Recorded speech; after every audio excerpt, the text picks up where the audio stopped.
ஸ்ரீமதே ராமானுஜாய நமக. ஸ்ரீமதே நிகமாந்த மகாதேசிகாய நமக. அன்பார்ந்த கன்னியா ராசி நேயர்களே, கன்னியா ராசிக்கு அதிபதி புதன். ஒரு அற்புதமான கிரகம் புதன். பெரிய மேதைகள், அறிவாளிகள், கணக்கில் புலிகள், கதாசிரியர்கள், பாடலாசிரியர்கள் எல்லாம் கன்னியா ராசி. பெரிய ஜோதிடர்கள் கன்னியா ராசி. மேக்ஸ் கன்னியா ராசி. இந்த சனி பகவான் 5ஆம் இடத்துக்கும் 6ஆம் இடத்துக்கும் சொந்தக்காரர். 5ஆம் இடமும் 6ஆம் இடத்துக்கும் சொந்தக்காரர். இப்போ சனி பகவான் 7ஆம் இடத்துல உட்காந்துருக்கார். 7ஆம் இடத்துலேருந்து 9ஆம் இடத்தையும் ராசியும் 4ஆம் இடத்தையும். 4ஆம் இடம் ராசி, 9ஆம் இடம். 7ஆம் இடம் ரொம்ப நல்ல இடம், நட்பு வீடு. புதன் சனி பகவான் நட்பு கிரகம். சனி பகவான் அமர்ந்த வீடும் புதன் நட்பு வீடு, குரு வீடு. சனி பகவான் ராசியாதிபதியான புதனும் நட்பு கிரகம். இப்போ அதனால் பெயர்ச்சியால் ஆபத்து, கஷ்டம், பிரச்சனை இல்லை. ஆபத்து இல்லை, கஷ்டம் இல்லை, பிரச்சனை இல்லை. இப்போ ஆரம்பத்தில் ராசியில் கேத்துவும் 6இல் புதனும் 7இல் சூரியன், சந்திரன், சனி, சுக்கிரன், ராகு. 9ஆம் இடத்தில் குரு, 10இல் செவ்வாய். இந்த நேரில் இருக்கிற கிரகம் சில நாட்களில் நகர்ந்துடும். சனி பகவான் மட்டும்தான் 30 மாதம், 2.5 வருஷம். மற்ற கிரகங்கள் சூரியன், ராகுலாம் சில மாதங்களில், ஒரு சில நாட்களில் நகர்ந்து விடுவார்கள். இந்த ஆரம்பத்தில் இந்த கிரகம் இந்த இடத்தில் இருக்கின்ற பொழுது என்ன செய்வான்றதுக்கு தான் பெயர்ச்சி சாரம்னு பேர். அந்த பாதையில் அவர்கள் ட்ராவல் பண்ணுறது கிரகச்சாரம்ன்றோம். கன்னியா ராசியே ஒரு அற்புதமான ராசின்னு சொன்னேன்.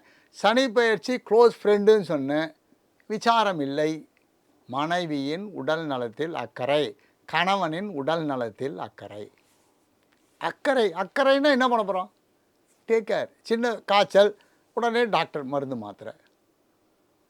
பெரிய ஆபத்தெல்லாம் வராது, பெரிய ஆபத்தெல்லாம் கிடையாது. புத்திரஸ்தானாதிபதி சனி பகவான், 6ஆம் அதிபதி சனி பகவான், பராக்கிரமஸ்தானாதிபதி சனி பகவான். ஜெயிக்க முடியாததை, வெல்ல முடியாததை வெல்லக்கூடிய ஆற்றலை கொடுக்கிறவர் சனி பகவான். 7ஆம் இடமான நட்பு வீட்டில் உட்கார்ந்தார். இதை சொல்லச்சே உங்களுக்கு ஆனந்தமாக இருக்கும். ஆனந்தம், பரமானந்தம். அப்போ நட்பு கிரகமான புதன் மாதம் ஒவ்வொரு வீடாக நகர்ந்துடும். இப்போ கும்பராசிலேருந்து மீனராசிக்கு போயிச்சார். மீனராசியில் 1 மாதம் இருப்பார். அப்போ அவர் நீச்சத்தன்மையை அடைவார். அந்த மீனராசியில் இருந்துச்சு நீச்ச பலனை கொடுப்பார். இப்போ ராசியாதிபதி கூட சனி பகவான். சூரியன், ராகு. சூரியன் மேஷராசிக்கு வந்துடுவார், ராகு கும்பராசிக்கு வந்துடுவார். சந்திரன் 2 நாளைக்கு ஒரு தடவை மாறிட்டே போயிடுவார். சுக்கிரன் மாதம் நகர்ந்துடுவார்.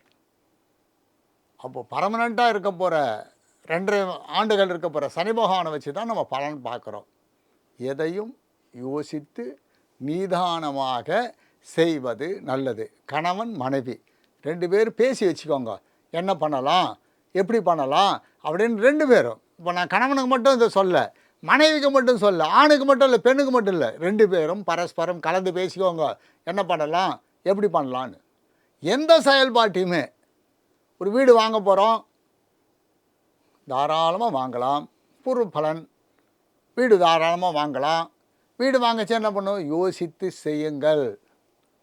இது போகலாமா, வேண்டாமா, வாங்கலாமா. இப்போ வாங்கலை, வீடு மாற போகிறோம். வீடு மாறுறதுன்னு வச்சோங்க, இந்த வீடு வேண்டாம்பா, இன்னொரு வீட்டுக்கு போகலாம். 2 பேரும் கலந்து பேசி பண்ணுங்க. கணவன் மனைவி இருவருடைய மனசிலும் எண்ணம் ஒன்றாக இருக்க வேண்டும். இப்போ சூரியன் சனி பகவான் மாதிரி ஒன்று கிழக்க பார்க்குறது, ஒன்று மேற்க பார்க்குறது இருக்கக்கூடாது. இருவரும் கிழக்க பாருங்க, இல்லை இருவரும் மேற்க பாருங்க. எண்ணோட்டம் ஒன்றாக இருக்குமானால், செயல்பாடு ஒன்றாக இருக்குமானால் கசப்பே வராது. விட்டு கொடுத்து போகணும். விட்டு கொடுக்கணும். விட்டு கொடுக்குறதுன்னா என்ன? விட்டு கொடுக்குறதுனா என்ன? சரிப்பா, நீ சொல்கிறத நான் கேட்டுறப்பா. சரிம்மா, நான் சொல்கிறது இதுதான் விட்டு கொடுப்பது. அன்பு, பாசம், இதெல்லாம் வந்து பரஸ்பரம் இருவருக்கும் இருந்தால்தான் சுகம் ஒன்று. இருவருக்கும் சுகம் ஒன்று, 2 பேருக்கும் அந்த ஈக்குவல் பேலன்ஸ் இருக்கணும். அப்போ தான் செயல்பாடு நன்றாக இருக்கும். ரொம்ப அற்புதமான இடத்துக்கு சனி பகவான் வர, கணவனை உயர்த்துகின்ற இடத்திற்கு, மனைவியை உயர்த்துகிற இடத்துக்கு, பொருளாதார ரீதியாக, சந்தோஷ ரீதியில், உடல்நல ரீதியில் இருவரையும் உயர்த்துகின்ற இடத்துக்கு வரார் சனி பகவான். ஆயுள் ஆரோக்கிய சௌக்கியத்தை கொடுக்குறார். எந்த கிரகம் ஆயுள் ஆரோக்கியத்தை சகத்தை கொடுக்குமோ அந்த கிரகம்தான் சிறப்பான கிரகம். 7ஆம் இடத்துக்கு அதிபதியான சுகஸ்தானாதிபதியான குரு பகவான் பாக்கியஸ்தானத்தில் இருக்கார். இந்த பாக்கியஸ்தானத்தில் இருக்கிற குரு ராசியை பார்க்குறார். அடேங்கப்பா, எப்பெல்லாம் ராசியை குரு பார்க்கிறாரோ அப்பெல்லாம் ராஜயோகம். ராஜயோகன்றதுல ஸ்பெஷலெல்லாம் கிடையாது. அந்த ராஜாக்கான யோகத்தை அனுபவிக்கிறது பேர் ராஜயோகம். சிறப்பான யோகத்து பேர் ராஜயோகம், அப்படி சொல்லிடலாம்ல. அப்போ ராஜயோகம், சனி பார்வை, குரு பார்வை, சூரியன் பார்வை, அப்போது உங்கள் மனதில் உள்ள தேகத்தில் உள்ள கஷ்டங்கள் விலகுகிறது. கஷ்டங்கள் விலகுகிறது, சுகம் உள்வரும். காற்று வெளியேறுகின்ற பொழுது ஒரு பொருள், நம்ம ஒரு பாட்டிலில் தண்ணி ஊற்றுறோம், தண்ணி ஊற்ற அதில் இருக்கிற காற்று வெளியேறிகிட்டே இருக்கும். நெக்கு வரலும் வந்துருத்தானே அது வரலும் காற்று உள்ளே இருக்காது. அப்போ அந்த கஷ்டம் வெளியேறுகின்ற பொழுது சுகம் உள்ளேறுகிறது. இந்த சுகம் உள்ளேறின உடனே நிம்மதி அதிகமாகிறது. நிம்மதின்றது தான் வாழ்க்கைக்கு முக்கியம். பணங்காசெல்லாம் செகண்டரி. எவ்வளோ பணம் இருந்தாலும் என்ன பண்ண முடியும்? 3 இட்லி இல்லை 4 இட்லி சாப்பிட முடியுமா? 12 பெட்ரூம் 12 பெட்ரூம் உள்ள ஒரு வீட்டில் ஒருத்தர் குடுத்தனம் பண்ணுறாங்க. எத்தனை பெட்ரூமில் போய் படுத்துப்பீங்க? கை ஒரு பெட்ரூம், கால் ஒரு பெட்ரூம், தலை ஒரு பெட்ரூம்லேயே இருக்கும். நிம்மதி எவ்வளோ இருந்தாலும் 6 கார் வச்சுருந்தார் ஒருத்தர், ஒரு காரில் தானே ட்ராவல் பண்ண முடியும். எவ்வளோ இருந்தாலும் அனுபவிப்பது ஒன்று தான் ஒரு நேரத்தில். அப்போது உங்கள் வாழ்க்கையை சீரும் சிறப்பாக வைத்துக்கொள்வதற்கு ஒற்றுமையாக ட்ராக் கரெக்டாக போகணும். ரெட்டமாட்டு வண்டி ரயில்வே தண்டவாளம் மாதிரி இணை பிரியாத மன ஒற்றுமையுடன் இருப்பதற்கு மகாலட்சுமி பெருமாள், மகாலட்சுமி தாயார் பெருமாள். தம்பதியாக இருக்கிற கோயிலுக்கு போங்க. சன்னதி வெவ்வேறு இடத்துல இருக்கலாம். புதன்கிழமை போங்க, இல்லை சனிக்கிழமை போங்க. பெருமாள் தாயார் சேர்ந்து இருக்கின்ற கோவிலில் சென்று வணங்குகின்ற பொழுது தம்பதியினுடைய ஒற்றுமை அதிகமாகும், ஆயுள் ஆரோக்கியம் அதிகமாகும், எண்ண ஓட்டம் நல்லதெல்லாம் அதிகமாகும், பிரச்சனை குறையும். பிரச்சனை குறைகின்ற பொழுது நமக்கு நன்மை அதிகமாகும். எவ்வளோ சுலபமான வழி. இந்த பாக்கியஸ்தானாதிபதி சுக்கிரன், தன குடும்ப பாக்கியஸ்தான சுக்கிரன் உச்சப்பட்டிருக்கார். வீடு வாசல்லாம் கொடுக்குற ஒரு சுக்கிரன். நீங்கள் வீடுன்னு சொன்னதுன்னா சுக்கிரனை வச்சு சொல்கிறோம். அப்போ சுக்கிர பகவான் சொந்த வீட்டை கொடுப்பார், தொழில் அபிவிருத்தி கொடுப்பார். ஒருத்தர் சின்ன கடை வச்சு நடத்துகிறாருன்னா அந்த கடை டெவலப் ஆகிறதுல இன்னொரு கடை ஆரம்பிச்சிடுவார், பிரான்ச்சு அங்கங்கே ஓப்பன் பண்ணிடுவார். அப்போ அந்த ஓப்பன் பண்ணிச்சே வருமானம் அதிகமாகுது இல்லையா? வருமானம் அதிகமாகின்ற பொழுது நமக்கு சந்தோஷம் அதிகமாகுது இல்லையா? அப்போ மனைவியுடைய சந்தோஷம் அதிகமாகுது இல்லையா? பசங்களுடைய சந்தோஷம் அதிகமாக இல்லையா? குடும்ப சந்தோஷம் அதிகமாகிறது. கன்னியா ராசிக்கு ரொம்ப அற்புதமான நேரம். 2 கிரகமும் சிறப்பான இடத்துல இருக்கா. நல்லது செய்கிற கிரகங்கள் இருவருமே நமக்கு சாதகமாக இருக்கின்ற பொழுது அப்போ பகவானுடைய அனுகிரகம் சேர்ந்து இருக்குமானால் மேலும் உயர்வு, மேலும் நன்மை. அப்போது இதுதான் நம்மளுக்கு சுலபமான வழி.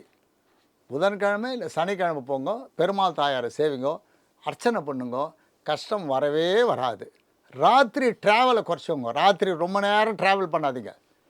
ரொம்ப லாங் ட்ரைவ் ராத்திரியில் வேண்டாம், பகலில் போங்க. ராத்திரி நல்லா தூங்குங்க. ராத்திரி தூக்கிறதுக்கு தான், ஊரை சுற்றுறதுக்கெலாம் இல்லை. ராத்திரின்றதை குறைச்சிக்கோங்க. ஊரை சுற்றுறத, அரட்டை அடிக்கிறத, தப்பு பண்ணுறத ராத்திரியில் எதுவுமே பண்ணாதீங்க. பகலில் நல்லது பண்ணுங்க, ராத்திரியில் எதுவுமே பண்ணாதீங்க. பகலில் பக்கம் பார்த்து பேசி, இரவில் அதை கூட பண்ணாதுன்னா அது மாதிரி இப்போது உங்களுக்கு அது மாதிரி நேரம். ஜாகிரதையாக இருங்கோ. எல்லாம் வல்ல இறைவன் அருளால் மிகவும் சிறப்பாக இருப்பீர்கள்.